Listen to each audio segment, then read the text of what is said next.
जय श्रीमन्नारायण। श्रीमते रामानुजाय नमः। जनिता चोपनीता च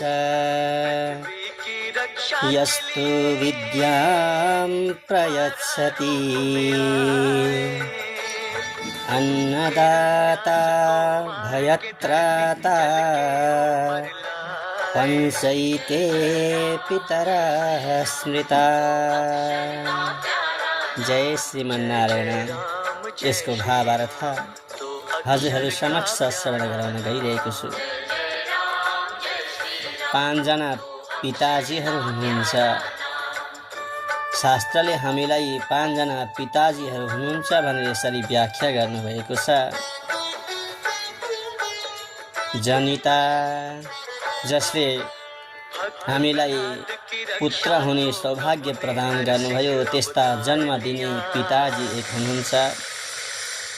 चोपनेता भन्नाले जसले हामीलाई यज्ञोपवीत संस्कार गराएर पुनर्नयाँ जन्म प्रदान गर्नुभयो, विप्र रूप धारण गराउनुभयो, द्विज रूप प्रदान गर्नुभयो, त्यस्ता पिता हुनुहुन्छ।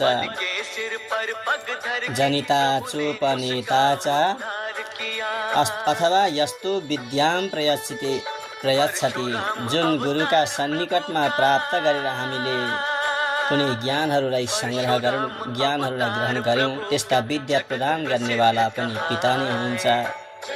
अन्नदाता, जसद्वारा हामी भरण पोषित भइरहेका छौँ, त्यस्ता अन्न प्रदान गर्नेवाला पिता। अथवा भयत्राता, जसले हामीलाई सुरक्षा गर्नुहुन्छ, रक्षा गर्नुहुन्छ, भयबाट बचाउनुहुन्छ, त्यस्तालाई पनि पिता भनेर यसरी शास्त्रले सम्बोधन गर्नुभएको छ। यसरी पाँच प्रकारका पिताहरू हुनुहुन्छ भनेर हामीलाई शास्त्रले वर्णन गर्नुभएको छ, श्रवण गराउनु भएको छ। जय श्रीमन्नारायण।